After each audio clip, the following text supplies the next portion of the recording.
Hello everyone, welcome to my channel.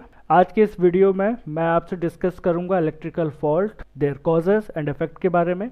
ये topic आता है पावर सिस्टम फॉल्ट प्रोटेक्शन के अंदर। तो आइए स्टार्ट करते हैं इस वीडियो को। But before starting this, please like and subscribe my channel and also press the bell button. तो आज अपन डिस्कस करेंगे हमारे यूनिट 1 पर, जो कि है फॉल्ट एनालिसिस। तो आज हम फॉल्ट एनालिसिस जो हमारी यूनिट है इसके अंदर के एक टॉपिक को हम डिटेल में स्टार्ट करते हैं। तो आज का हमारा जो टॉपिक है वो है इलेक्ट्रिकल फॉल्ट।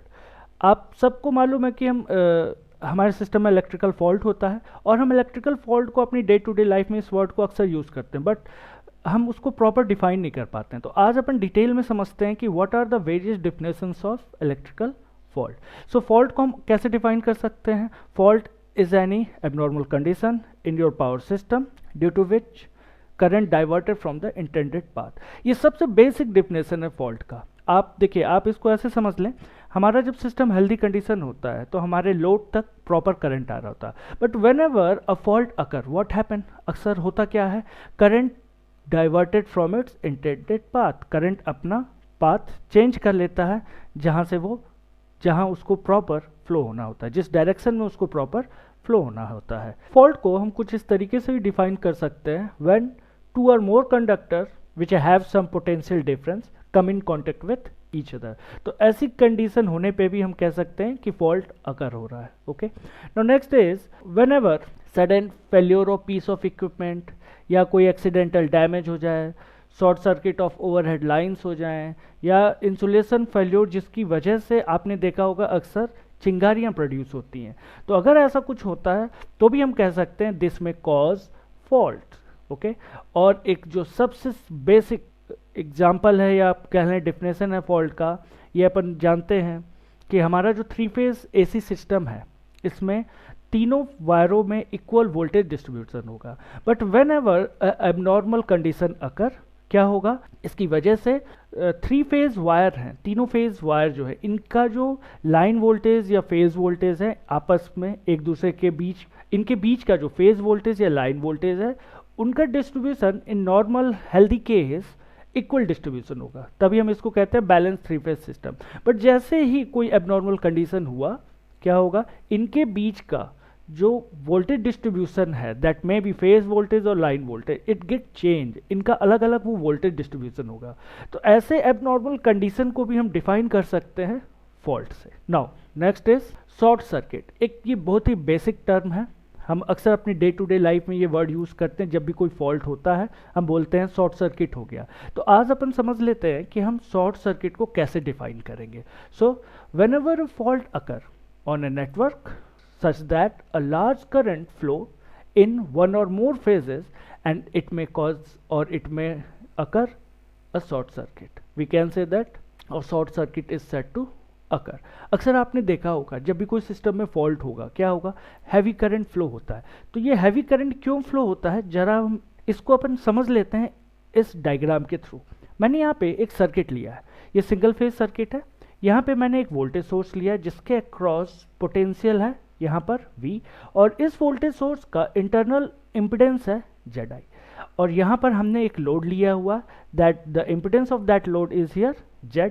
अब पाथ आपको दिख रहा है कि यहाँ पे क्लोज पाथ है, तो करंट क्या हो रहा है, क्लॉकवाइज फ्लो हो रहा है load current. Okay, now what happen, sudden fault occur होता है। तो यहाँ पे ये लाइन डिनोट कर रही है कि एक फॉल्ट हो रहा है। तो फॉल्ट होने से क्या होगा, मैंने आपको बताया था पिछले स्लाइड में, फॉल्ट होने से करंट अपना इंटेंडेड पाथ चेंज कर लेगा। तो इंटेंडेड पाथ अभी इसका ये है, but when ever a fault occur here, suppose क्या होगा, ये करंट यहाँ से सोर्स की ओर जाने लगेगा।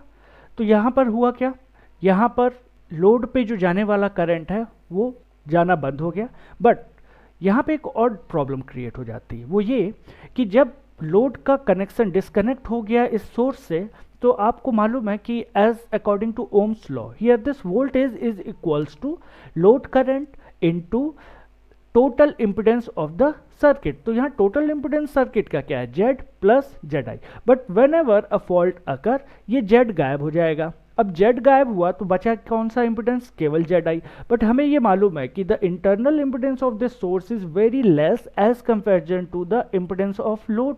सो अल्टीमेटली होगा क्या, ओम्स लॉ के अकॉर्डिंग वोल्टेज V को मेंटेन करने के लिए हमारा formula I into Z, but जैसे ही हमारा ओवरऑल जेड सिस्टम का टोटल जेड कम हो जाएगा, जो कि अब रह गया जेड आई, तो क्या होगा, suddenly I will increase to maintain this voltage V। तो I जब इंक्रीज होगा तो वो इतना ज़्यादा होगा कि आप कह सकते हो कि वो कम से कम 10 से 20 गुना ज़्यादा उसका मैग्नीट्यूड बढ़ जाएगा।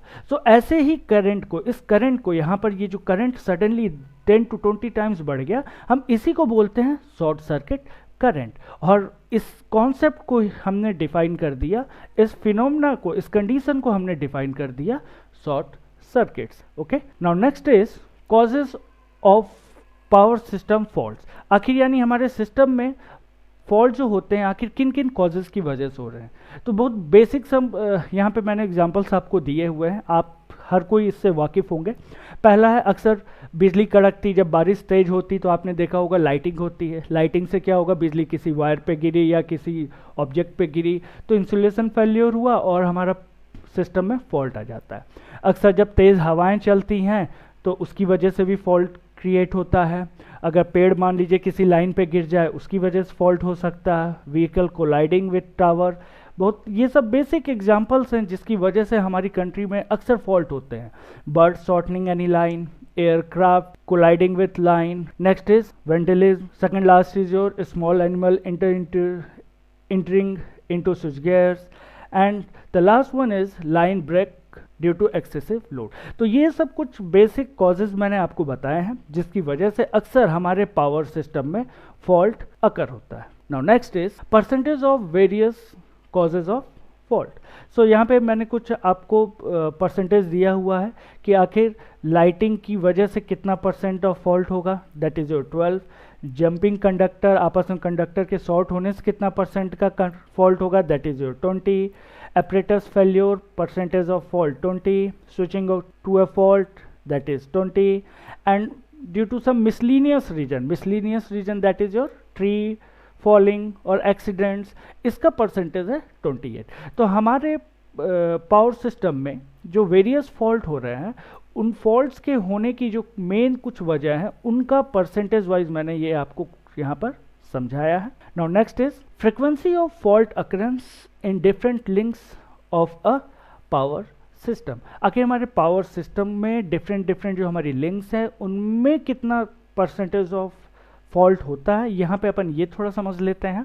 अगर मैं ओवरहेड लाइन की बात करूँ तो जो मैक्सिमम फॉल्ट अकर होते हैं वो ओवरहेड लाइन में होंगे, that is your 50%। Underground cables में कम है, दैट इज योर 10%। ट्रांसफार्मर में भी 10% है। आपको मालूम है हमारे ट्रांसफार्मर जो पावर सिस्टम में लगे 24 आवर 365 डेज ऑनलाइन रहते हैं, तो इसलिए उनमें भी फॉल्ट होंगे। स्विच गियर भी इसी तरीके से सिस्टम में कनेक्टेड हैं, अगर वो फेल्योर हो जाता है, उनमें कुछ फेल्योर हो जाता है तो फॉल्ट अगर होगा ही, that is their percentage your is 15%। Controlling equipment में जो फेल्योर हो रहा है उसका परसेंटेज है 3, इंस्ट्रूमेंट ट्रांसफार्मर में 2, and the other miscellaneous reason उनका परसेंटेज है यहाँ पर 10%। Okay, now next is effect of power system faults. आखिर हमारे सिस्टम ये जो फॉल्ट हो रहे हैं ये हमारे सिस्टम को, हमारी इकोनॉमी को या हमारी डे टू डे लाइफ को कैसे अफेक्ट कर रही है, अपन इसको थोड़ा अपन और डिटेल में समझ लेते हैं। जब भी आपको मालूम है, जब भी आप हमारे आसपास फॉल्ट होता है अक्सर क्या होता है, it may lead to fire breakdown due to which loss of property, loss of life, destruction of power system network occur. ये अक्सर ये चीज़ें होती हैं जब भी हमारे आसपास फॉल्ट होता है। Fault also lead to cut supply in area, transmission line और डिस्ट्रीब्यूशन नेटवर्क।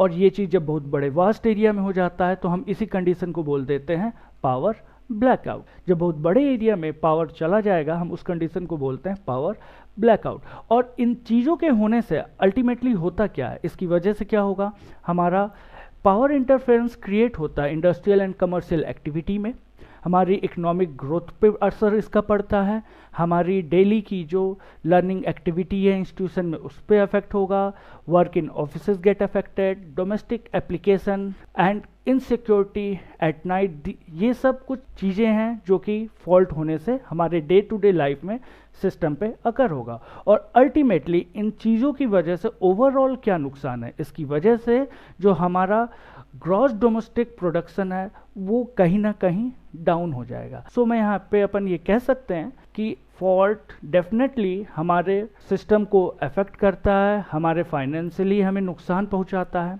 सो यही वजह है कि it is very important to determine the values of system voltage current during fault condition so that protective devices may be set to detect and minimize the harmful effect of such contingencies। यही reason है कि हम इस subject में हम detail में पढ़ेंगे कि फॉल्ट से हमें बचना कैसे, आखिर क्या क्या हम तरीके अपना सकते हैं फॉल्ट से बचने के लिए। तो होप स्टूडेंट्स आप लोगों को ये मेरा वीडियो पसंद आया होगा, और आप प्लीज़ मेरे चैनल को लाइक एंड सब्सक्राइब जरूर करिएगा ताकि मैं और भी पावर सिस्टम प्रोटेक्शन की वीडियो सीरीज़ बनाता रहूं। Okay, thank you once again.